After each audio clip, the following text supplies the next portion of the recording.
Brother Rolly, sa imong topic may tungkol sa matong iglesia. Niya alas 11 no, niya din tapos lang patay sa topic. So ma-extend ta mga 12:30 sa kontraho o alas 12 na ta. Dahil sa topic na balik duha ni ka-topic ni isang speaker. Si Brad Joserel Yunson, yung topic ngayon yata, Christology and Holy Trinity.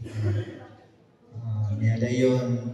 Ako sa kaya nga 45 minutes lang, pero lingon siya na isang ka-oras. Kaya duman ka-topic, isang ka-oras. Okay.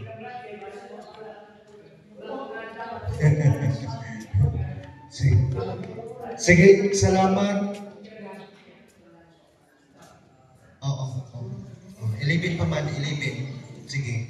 Sa trabaho natin mga 30 minutes, maghahatag pa tayo sa topic. Kung magkasungod pa sa topic, kanang nyamabot ang ting paniyon to, ano lang ikat ang time.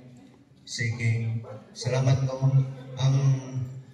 Ang matuon ng iglesia, may ganit na matuon ng iglesia, nagpasabot na doon na dili matuon.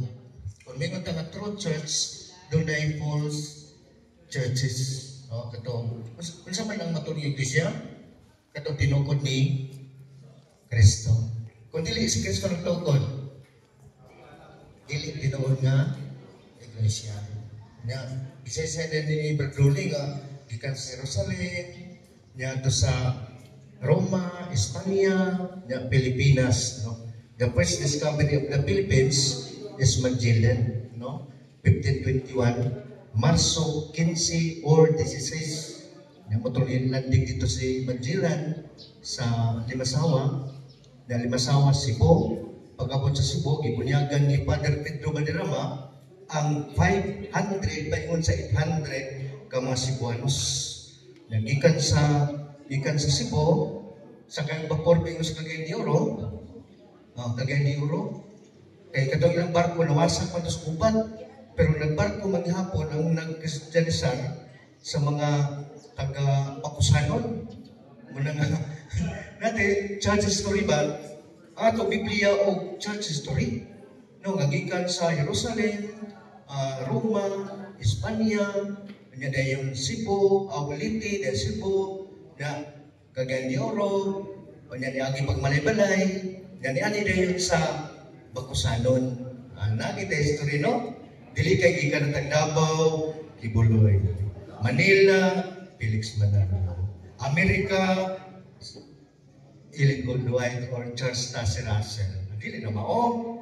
Ang simbang gitugon ni Kristo, ang true church is lagi mabasa sa Biblia o referensya church history. Okay? Salamat ninyo dayon. Sa ipanang po ihatag ni Brad Yunson.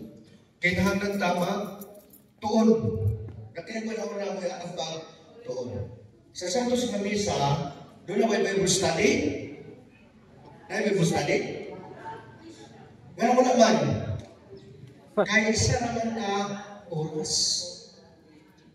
Kung ka oras, mag-Bible study mo, kapare. Di na magkaya. Gano'n sa mga oras ang Santos na Misa? Kaya ikaw pattern na ang katapusang panihapon sa Ginoo, the Last Supper, na may panihapon nga maabot og 8 hours. Isa rin naka-oras mo kapin. Muna siya. Pero mubo nga time, pero ang itawag highest form of prayer. Pinagkataas na matag sa pagpampo. Kung sa sigan, rosary. Rosary. Nga nung sigan ng rosaryo, yung ng demonyo, kanang tao ng rosaryo, katapusan na naman mga demonyo. Dapat demonyo ron? Okay, nang tao na si Perduli na ganyan ng rosaryo ba mo? Pero ano ka ba pinagputas na mo? Pag rosaryo na kamutanan, sa rosaryo tatanan, mawalang demonyo din sa Bakusanon. Tinoon? Sus, mabalihin mo dito sa... Kinanalita mag-rosaryo. O di ato mag-rosaryo, daily. Kada adlaw. Kada adlaw. Okay. Nga ang pinagkataas na pag-ampo ang Santos na Misa. Tungkol ko yung ordinaryong tao nga human magkonsagrahan. Papanalangin ba ang ordinaryong dino, ordinaryong pan, after consecration, may mong real body of Christ.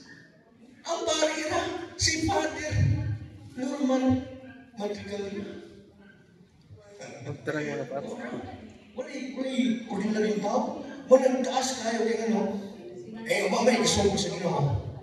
Ang mga apostoles. Naman sa 22 na sinabi sa law. Okay. Akong ihatag ni Brad Joserel.